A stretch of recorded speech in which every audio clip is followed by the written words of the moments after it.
Like I said, a lot of Republican constituents in red states, as well as swing states, Democratic states across the board, they rely on those Medicaid benefits, those SNAP Yeah. benefits. So if Democrats are able to drive that message home, it puts Republicans on the defense. Now, let us cross the Atlantic and look at the politics over there. We've been talking a lot about welfare reform through the day, and will again tomorrow.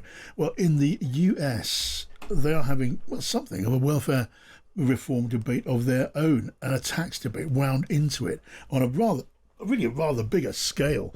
And Julia Magister joins us now, who is the correspondent from the Hill. Hello, Julia. Hello, John. Thanks for having me. It's lovely to have you, as always. Just have a listen back, because just in the last few moments, Caroline Leavitt, the President's press secretary, has been taking questions at her regular briefing about the piece of legislation that takes in the tax cuts and the changes in welfare entitlements, in particular Medicaid and food stamps in America. Let's have a listen to this.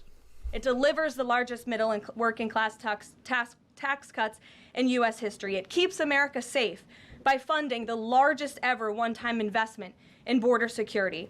It's enough to reverse the Biden border invasion.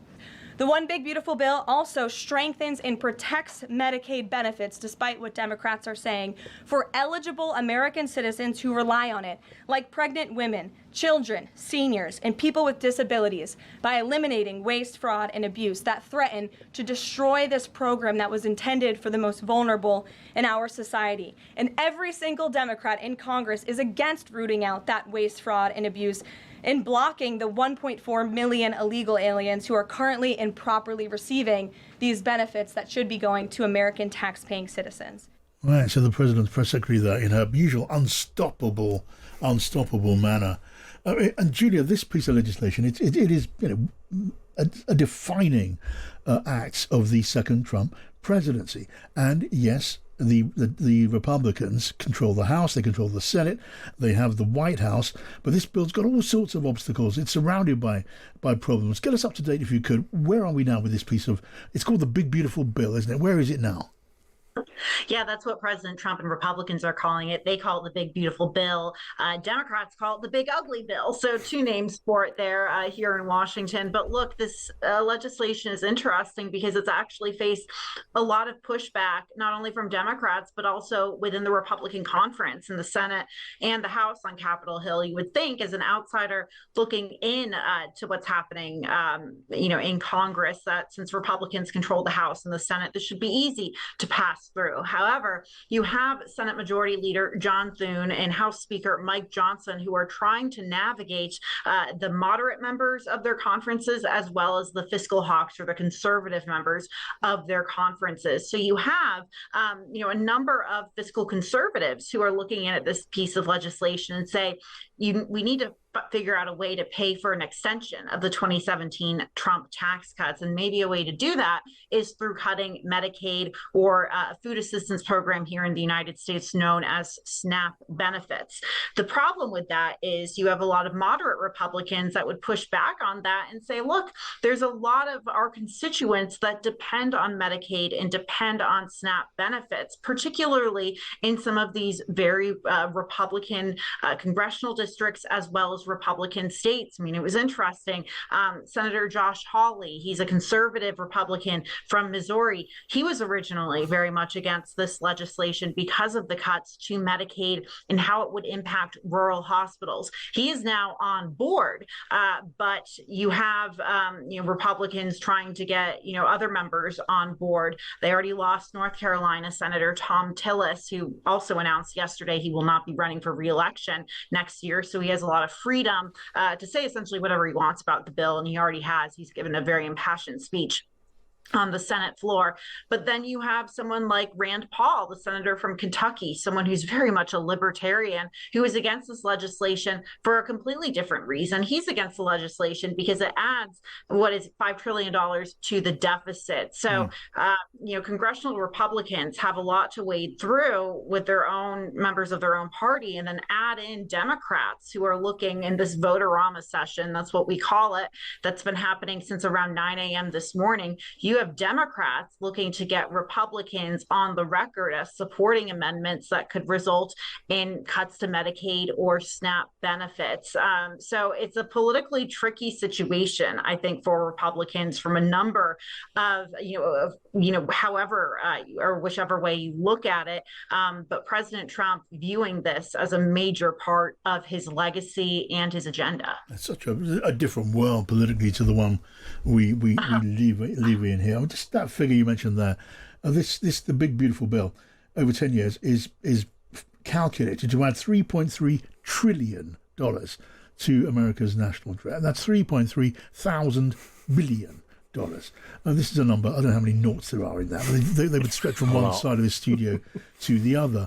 And as part of that, you've got the tax cuts which are being carried over, well, from the first set of tax cuts under President Trump, but also adding on sort of populist measures like removing tax on tips in hospitality and overtime and car loans and that sort of thing. But what this is adding staggering amounts to American debt and Medicaid. That's split, as you say, the Republican Party in a way which could have implications, Julia, for the midterm elections, because we're talking about fine margins in the Senate and in the House. This could make the difference between Donald Trump, well, going very rapidly into a lamed up with problems status.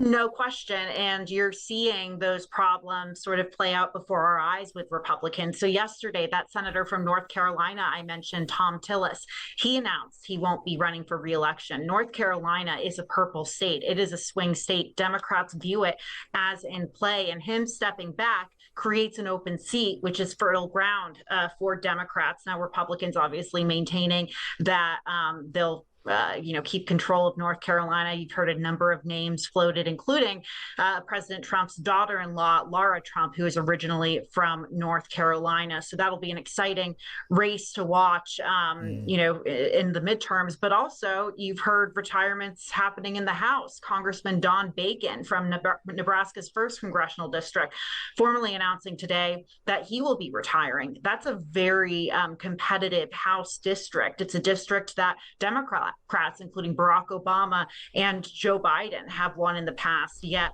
someone like Don Bacon is one of those rare breeds of lawmakers who's able to win re-election as a Republican. So Democrats, I think, feeling very, they're not optimistic about the vote. They don't like the legislation, obviously, but they feel that they're able to organize and go on the offensive against Republicans on this issue because of those Medicaid cuts and cuts to SNAP benefits. Like I said, a lot of Republican constituents in red states, as well as swing states, Democratic states across the board, they rely on those Medicaid benefits, those SNAP benefits. Yeah. So if Democrats are able to drive that message home, it puts Republicans on the defense. Matthew Torbett's here, and so is Joe Tanner. Matt. Hi, Julia. Hakeem Jeffries said, the minority leader said, when people had started voting on this bill, that this was the day the Republicans had lost the majority.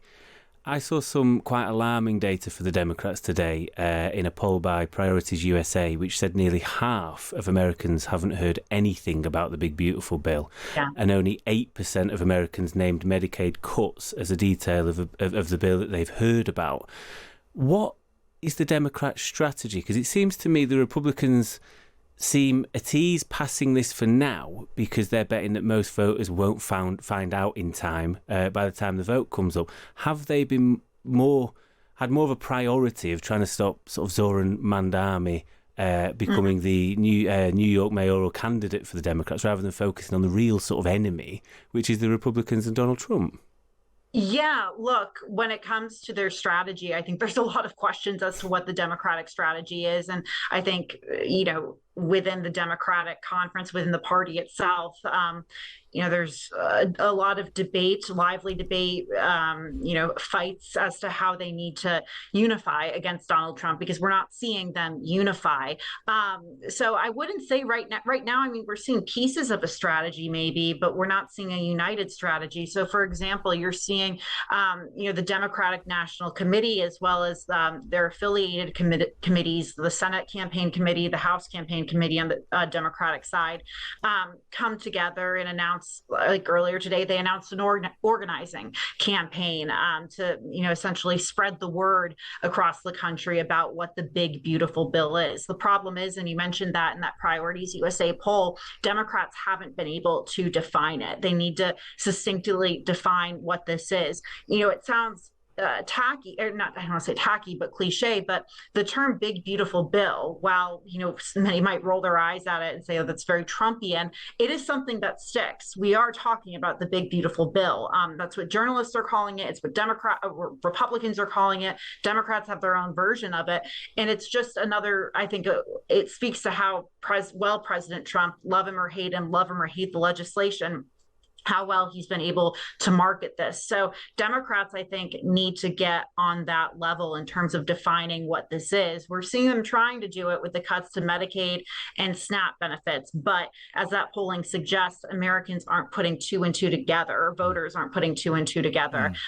When it comes to Zofran Mamdani, look, and speaking of Hakeem Jeffries too, I mean, it's an awkward situation for the two top Democrats in Congress, because these are two Democrats from New York, and they represent the establishment, not necessarily moderates, but they are establishment, which sort of puts them at odds with Zofran Mamdani. I thought it was interesting this weekend that Hakeem Jeffries did not endorse him. He said he's not ready to endorse him. I'm sure that will certainly ruffle some progressive feathers, but there's clearly a divide, and the divide within the Democratic Party over a figure like Mamdani, who Republicans are using to paint with a broad brush all Democrats as socialists or what have you.